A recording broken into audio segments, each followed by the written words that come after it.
In the last year alone. Steve is down in the ARC Lounge with Assistant U.S. Attorney Lauren Staniar for what to watch out for. Steve.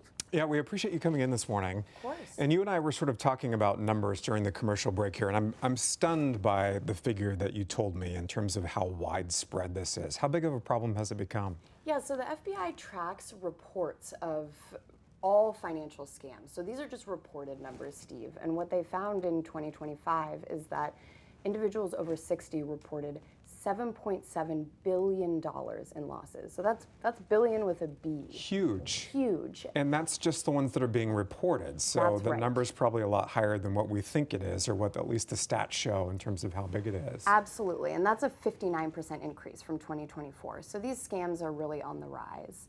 And we're seeing that in our community too. You know, just in the last year, or just this year in 2026, our office in the Western District of Washington has sentenced a financial advisor who stole $1 million from an elderly client, a restaurateur who stole $515,000 from an elderly friend, and an individual from Jamaica who perpetuated a long-running lottery scam against an elderly woman in Southeast Washington. Jeez. So this is just happening to members of our community, and it's happening all over the country. And you know, a lot of these victims are just out so much money that Absolutely. you just can't get it back. You can't get it back. This is their life savings. Livelihood. Their livelihood. A lot of times we see the scammers know victims might have homes, so they direct the victims to sell their homes. So this is just, it's everything. It's just awful too. I want to talk to you about some of the most common scams that we've seen. Obviously we hear about bad actors pretending to be government leaders. That's one example. What should we watch out for here? Yeah, so these scams are, you know, they range from the simple to the very intricate. So this is when you get a text message on your phone that says, hey Steve, you missed jury duty.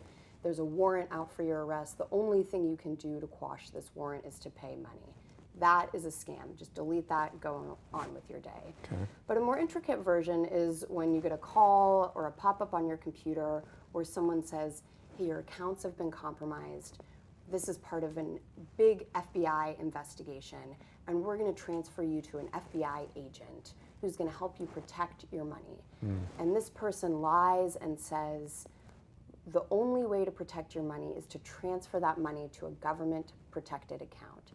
So they direct their victims to withdraw money or transfer it in cryptocurrency. And sometimes we see people with victims being directed to withdraw money and put it into gold bars. What's that? And you know, gold bars are untraceable. I mean, it's just easy. It's easy liquid money, right, for the scammers.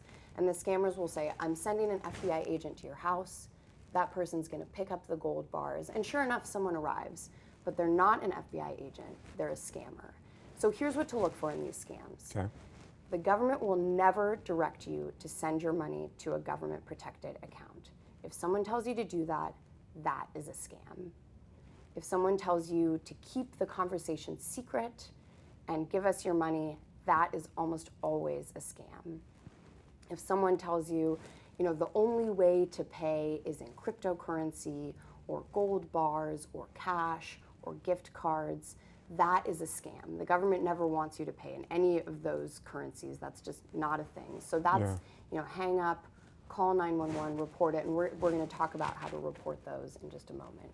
You said something that sort of perked my interest here. When the scammer is using the terms like the FBI agent or the feds, to me, as a victim, I think that would heighten the alert a little bit, or a little bit of a sense of urgency that the victim is thinking, oh my gosh, the feds are going to get involved now. I really have to do something like this.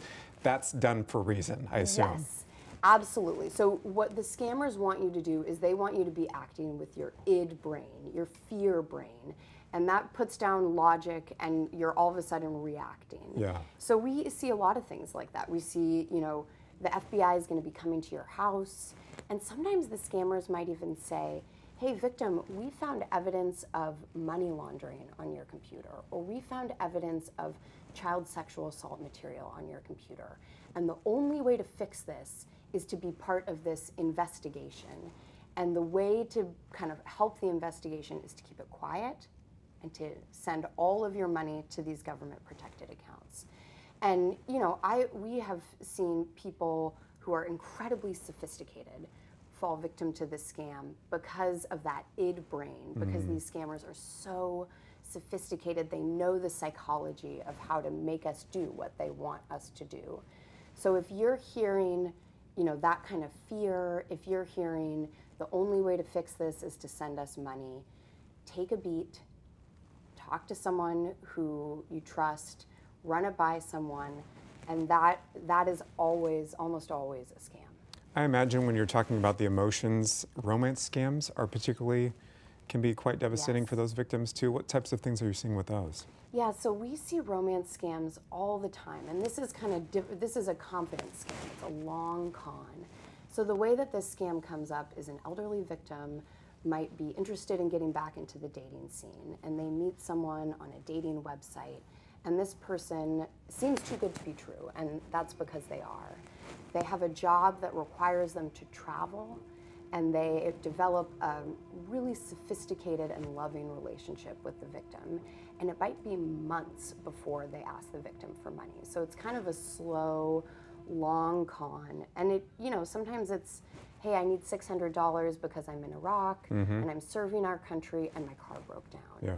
And so it starts small and it builds and builds. So for example, our office recently charged an individual named Franklin Diallo, who did this scam over 15 years, 8 victims, $3.5 million. And he peddled these types of lies. And he, told his victims, I'm in the military. And he sent them these really fancy looking photos to trick the victims into believing he was who he said he was. But in reality, he's a scammer. And he's following a really well-tread playbook that we see over and over again. So here's what to know about these scams. Do not send money to people that you meet in a relationship online. That is almost always going to be a scam, and it's just a bad practice to do that. And if you're chatting with someone online, you're enjoying that, and they say, I can't meet in person because I'm in the military, or the Merchant Marines, or my job requires me to travel, that should raise your red flags. And just talk to someone trusted about that. We all get swept up in romance, but take a beat, think about whether this person is real, and a lot of times they're not. There's someone who's overseas or in this country, and really all they want is your money. Yeah, it's still so devastating for all these victims. Thank you for Yeah. bringing this to our attention Of course. and giving us some of the warning signs for people to look out for. Tyra, we should note she's joining us on her birthday today. Isn't that lovely? Happy birthday. Yes, I know. Thank you for joining us. Oh, Really important. Thank you. Truly my pleasure. Thank great you. information, too. Yeah.